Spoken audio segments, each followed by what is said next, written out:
Welcome back to Lift You Up Inspiring Health Stories. I'm your host, Tamika Bickham. I'm the founder and chief storyteller of TB Media Group. But for the purpose of this podcast, I am your health and happiness matchmaker. Now, before I introduce you to today's guest, I'm going to ask you to go ahead and hit subscribe on YouTube, turn on those notifications, and connect with me on LinkedIn, because I'd love to stay connected with you. Today you are going to meet Laura Saltman. I had so much fun meeting her for the first time because we both come from the same crazy world of journalism. She was in entertainment news for places like E! News and Access Hollywood in Los Angeles until a traumatic event happened in her life. Her brother died of cancer, and then her dad committed suicide not long after. This changed the trajectory of her life, and now she is a mindfulness, meditation, and metaphysics teacher. You're not going to want to miss this one, and trust me, skeptics are welcome. Our physical, mental, and emotional health is not just a want. It is a need for happy lives and prosperous businesses. Lift You Up is the podcast where we share inspiring health stories from business owners who are fulfilling their purpose to live their healthiest lives and helping you do the same. From former TV reporter to marketing entrepreneur and content creator, I care about sharing stories that matter and stories that connect us. I'm your host, Tamika Bickham, your health and wellness matchmaker. Well, today I'm so excited to meet for the first time, virtually, Laura Saltman. Hi, Laura. Hi. It's Thank nice you for to having meet you. me. No, thanks for being here. I'm so excited to learn more about you and your story because, I mean, like anyone, your story is definitely not a linear one. And we were connected by our mutual friend, Paige. So hi, Paige, if you're listening. Thanks. Thanks for the connection. So tell me what it is you do now, because I know it's very different from kind of where your career path started.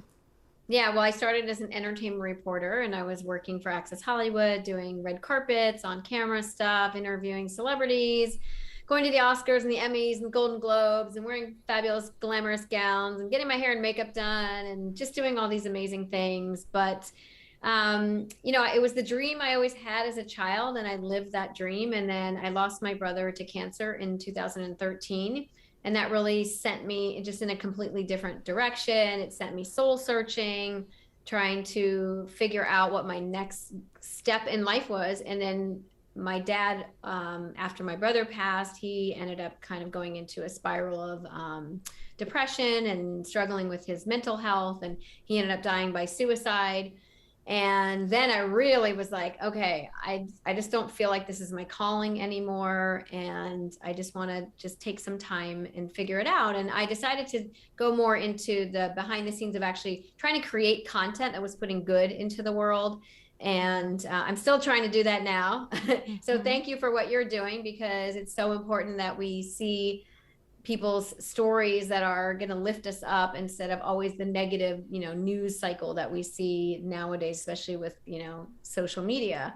And then on my journey to sort of get out of my anxiety and my depression and my grief over losing, two members of my family very close together, I went on this spiritual journey, this quest that led me to becoming a channel and a medium, an oracle and tarot master, and writing 4 channeled books. So if you asked me 20 years ago and told me I was going to be doing all this, I would have laughed at you. And yet here I am.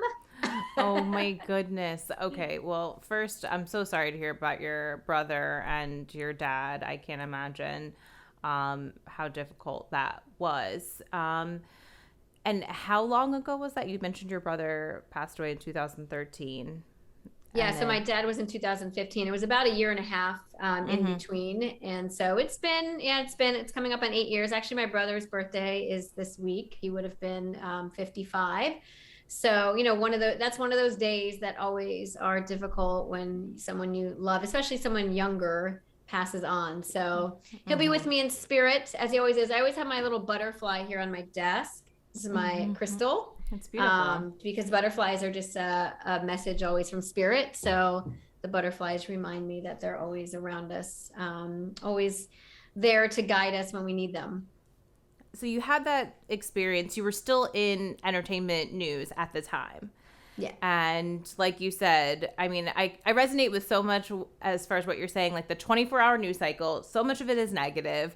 I went through a very similar experience being in local TV news and covering hard news day in and day out. And I'm like, hey, I like to tell stories and I like to connect with people, but I don't want to see another dead body. And I don't want to tell another story about tragedy in our communities, and it does wear on you at some point. You're kind of like there can be those, and especially you know, you're at the Oscars and having these beautiful experiences and, you know, in LA and having a great time. It's also challenging, it's hard work, it's high stress. Was there a point before the your brother passed and your dad passed that you questioned your path in entertainment news?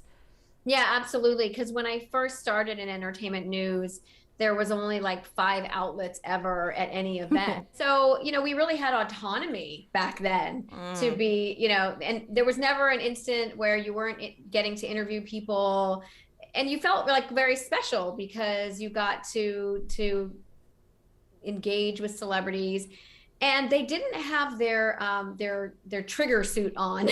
That's what I'll call it. Their trigger suit, which is that's coat of armor that they wear when they're worried that someone's going to ask them an inappropriate question, or that there's going to be just so many people there, and you know, it affects their mental health to have all these people wanting to talk to them.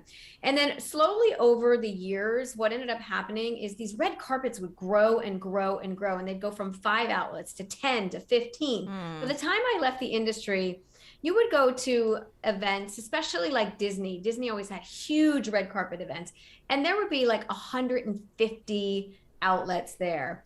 And it became like, you know, the battle for who's going to get the interview and who, you know, who's going to grab that person. And, you know, being at the front was ET and Access Hollywood. There was this hierarchy that people probably don't know about. And then E, and then CNN and Extra, and maybe Extra was up there too.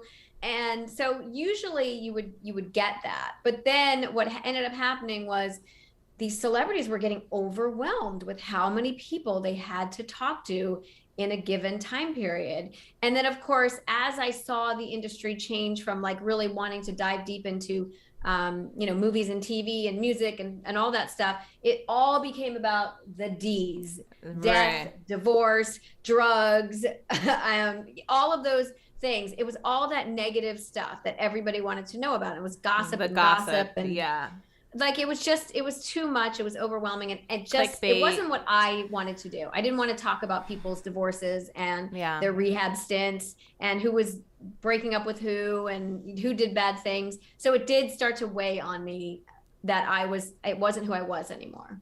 And you're probably being sent to these events like, hey, we're here to cover this movie premiere or whatever. And by the way, let me ask you about this very personal thing I'm sure you're not here to talk about at all. And imagine if you only have like 2 minutes with somebody, and sometimes even less, and your boss is squawking in your ear saying, you have to get that, ask them about, they just got divorced, they just broke up. And then you're like, you can't even like have niceties with them. You have to just launch into, tell me about that. And I was just like, ew, this just felt yucky. This is not what I want to be doing in my life. And so it really sent me in a direction of like, I don't want to cover that. So I actually found a new path at Access Hollywood. I started covering television.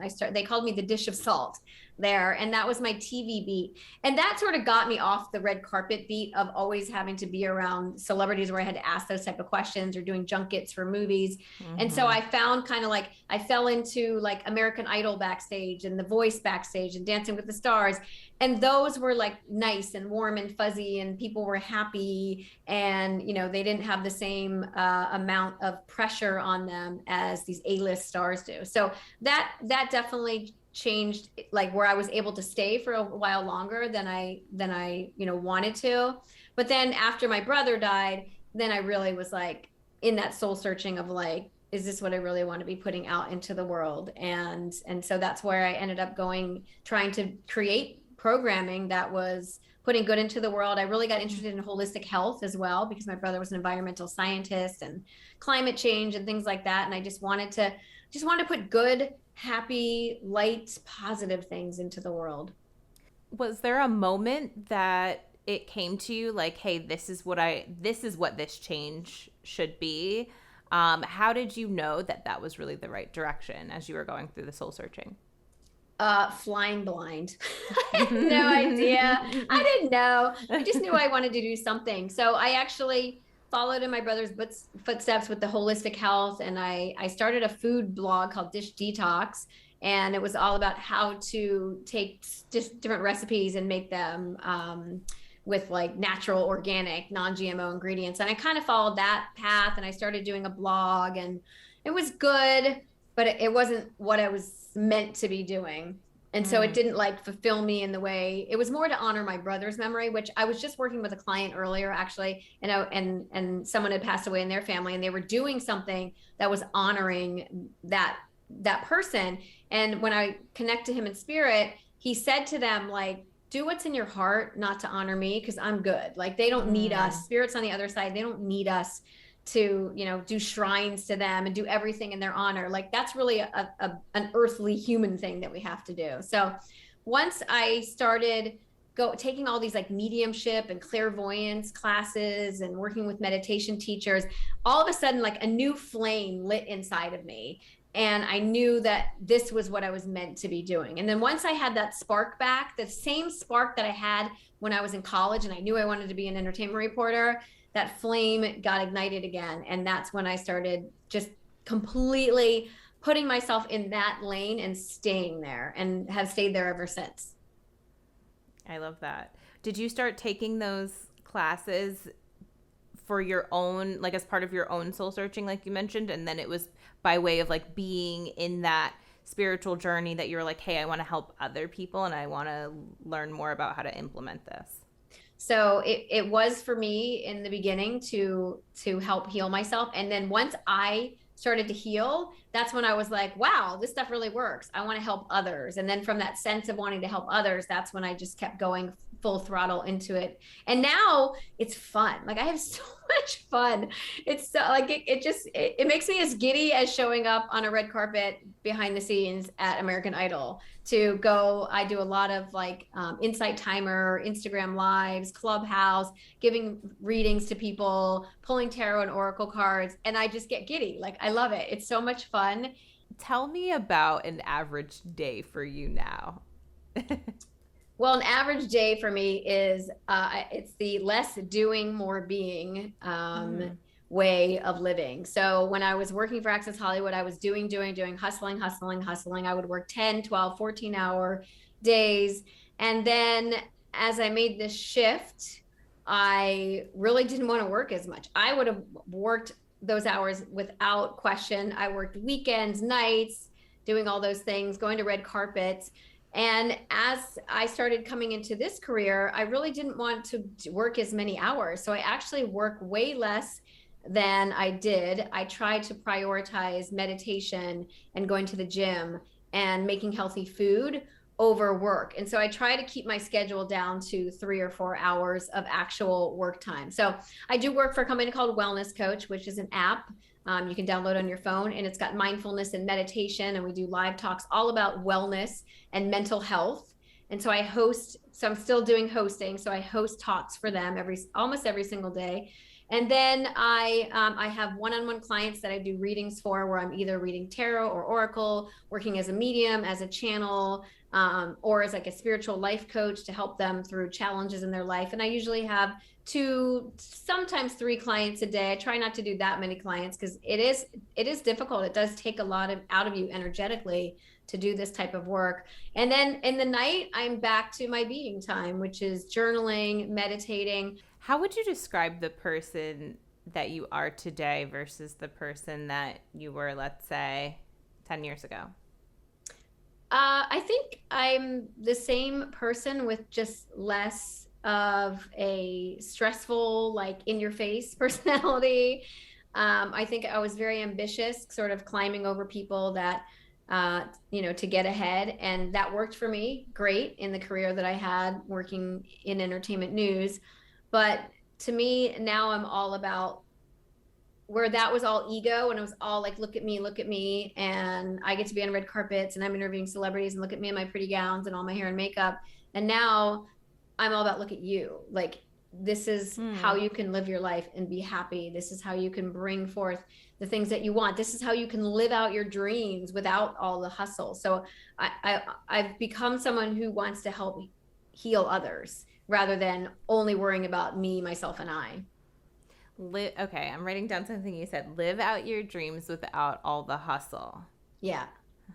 Okay. Explain that to me, because I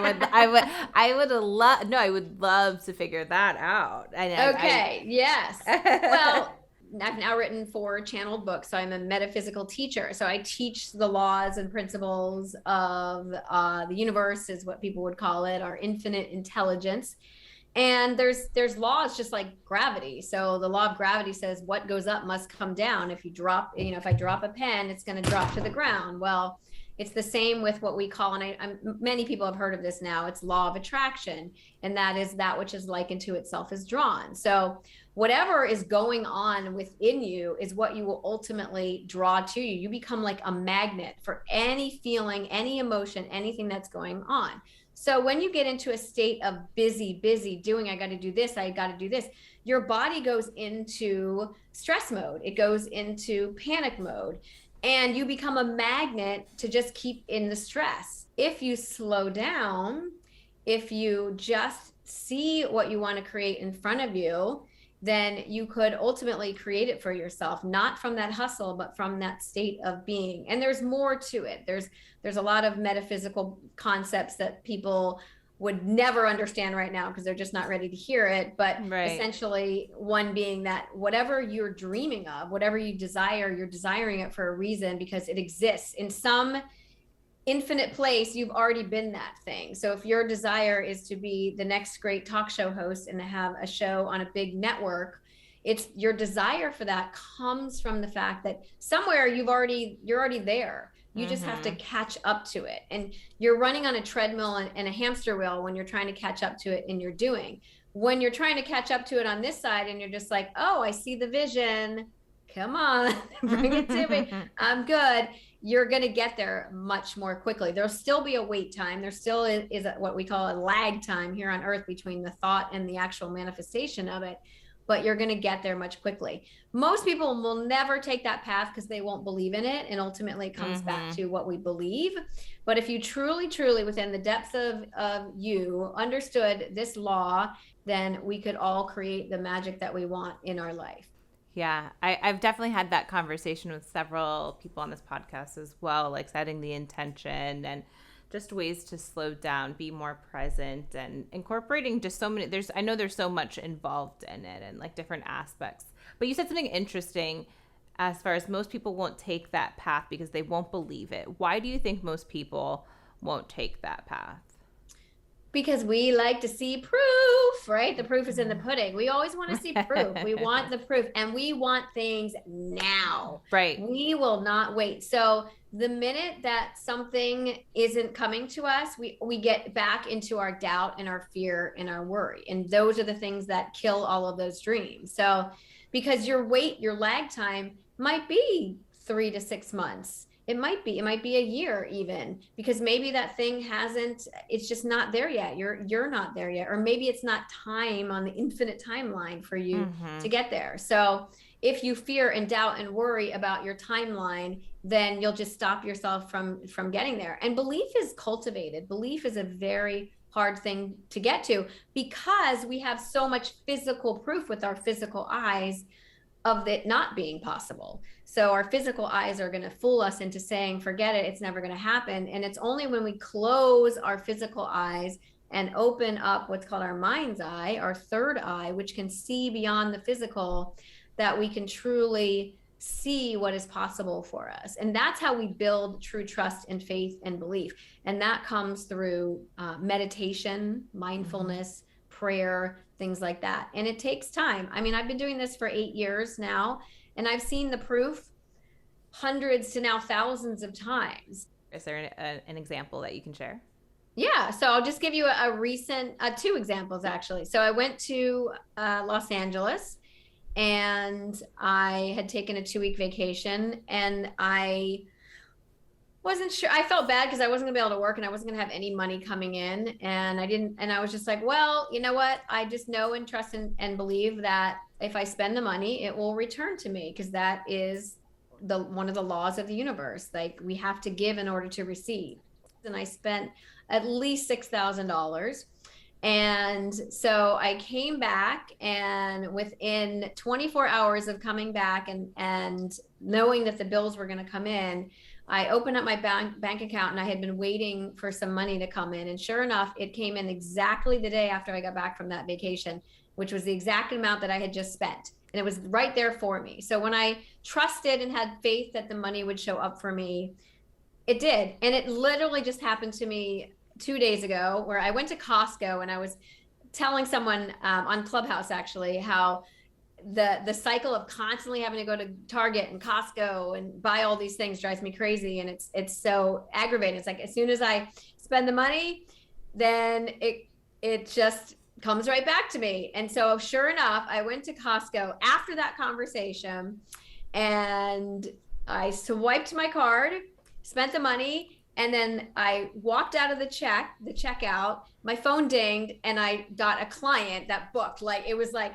okay, spend money, boom, there's something to replace it. I love that the 2 examples that you gave were about money, because I feel like whether it's somebody who wants to pursue like this creative goal, like I feel like creatives oftentimes like stand in their own way because they feel like they can't like monetize their art and what they create. But whether it's entrepreneurship around something else, or just wanting to leave that job and go for the thing you really want, like people let fear stand in their way so much because of their fears around money is what I find in just conversation. I don't know if you find the same thing. So it was interesting to me that your 2 examples there were about money and not really letting the fear of not having money or losing money stand in your way of going for the things that you really want and believe you should be doing in life.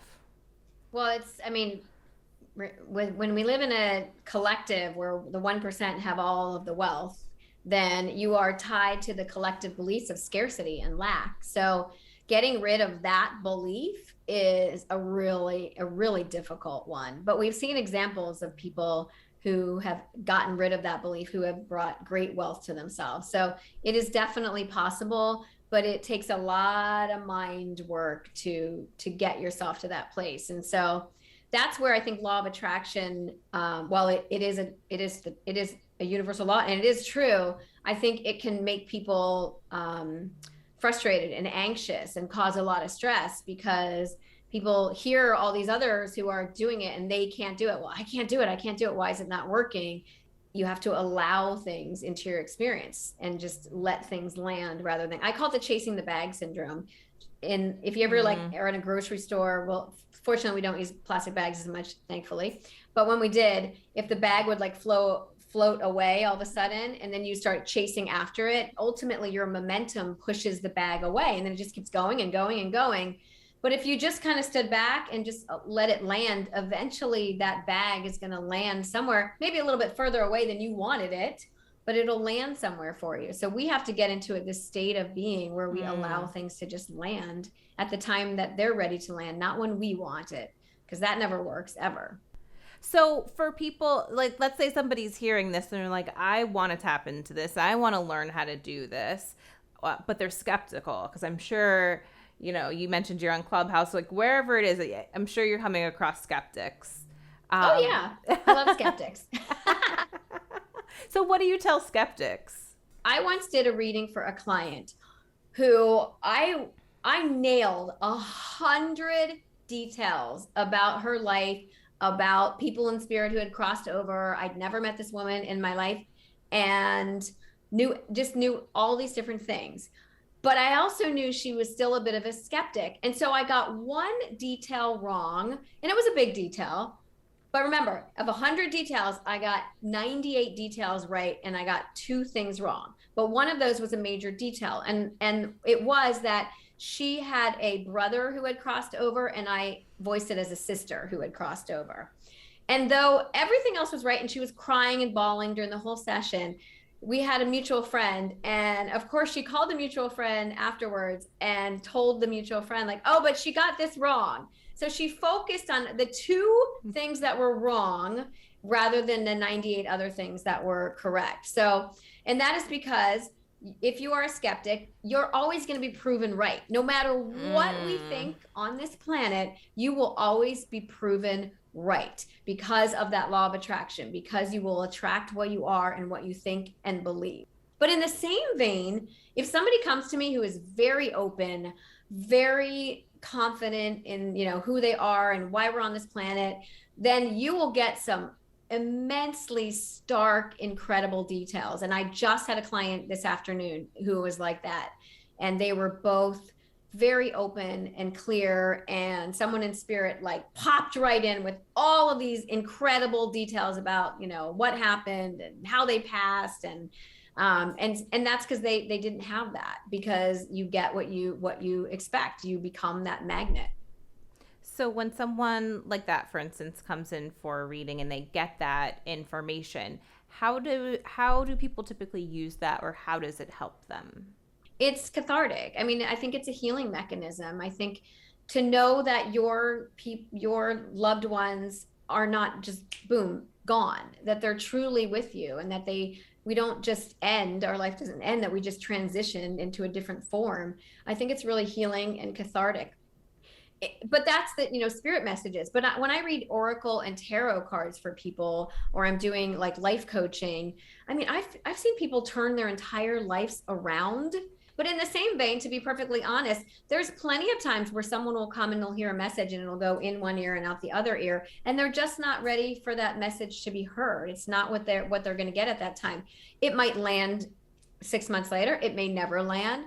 And so it's individual. And so I've really seen the gamut from everything from life changing to cathartic to in one ear and out the other. So I'm curious how, since you made this big change in your path, how did your clients and how do your clients find you? So, well, I do a lot of stuff for free.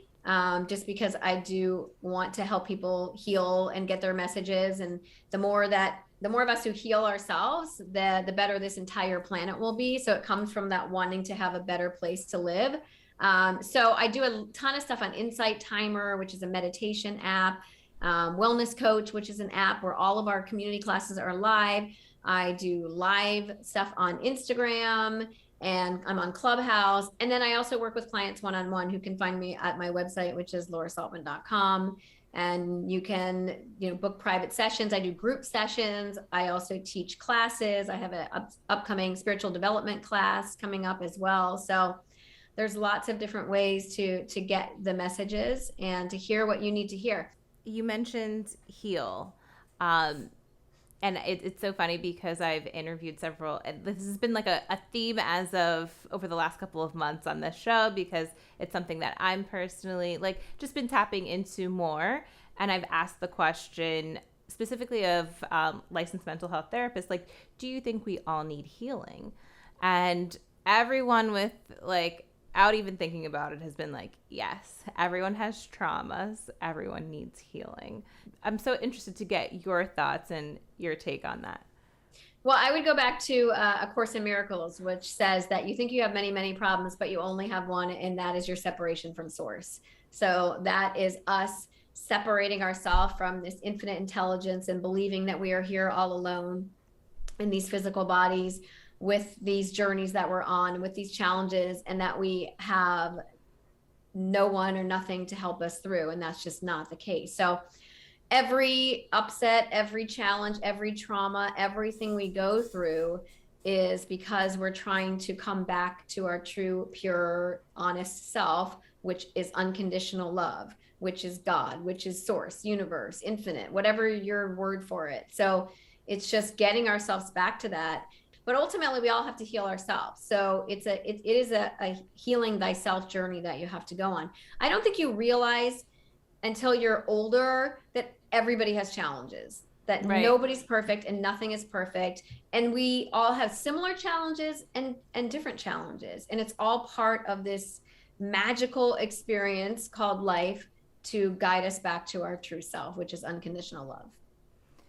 And I feel like one of the things that have stood out to me with interviewing so many different people from so many different walks of life is that I've seen if those that have these challenges that really rock their lives and they, I guess, embrace them or lean into them, it really ends up shaping the direction of their life and their path.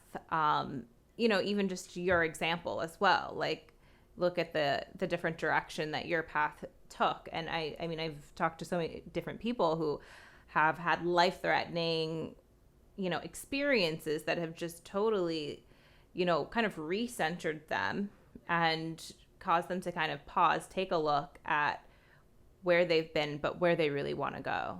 And it's so much based on like that experience that they had. Some people resist it. Some people resist that, like the hardships in their life and try to lock it away and don't like acknowledge it. And I feel like it doesn't change them in a way, at least on the outside. But most of the people that I interview on this show have really transformed their lives because of the challenges that they faced. Right, because the obstacle is the way. That's the thing. The obstacles are the way to get us back to unconditional love. What would we all be learning about unconditional love if everybody loved each other and we were all kumbaya-ing all the time, and if we were just happy all the time? You'll need a breath to just be like, ugh, can I just like stop? Because it's sameness. Like it's a sameness that just overcomes you. And so when those challenges come in, it's almost like it gives you something to do. You're like, oh, okay, I got a challenge. I gotta figure this way out. And ultimately within ourselves, we have that little spark that wants to figure everything out. You have access to this infinite intelligence that lives inside of you, whatever you call it. So some people call it angels and their spirit guides and teams and deities. And some people utilize prayer and talk to God. Whatever it is, you have access to it. Nobody is different. But if you do not ask, you will not receive. So you have to ask for help. You have to notice everything that's happening, looking at it. What is this teaching me rather than why? And this is, I think, what happens. Everybody gets caught up in the why is this happening to me? Oh, why, rather than what is this teaching me? How can I grow through this? And how can I evolve through this quickly, more efficiently? You're on your fourth book, which you have to remind, Wisdom of the All.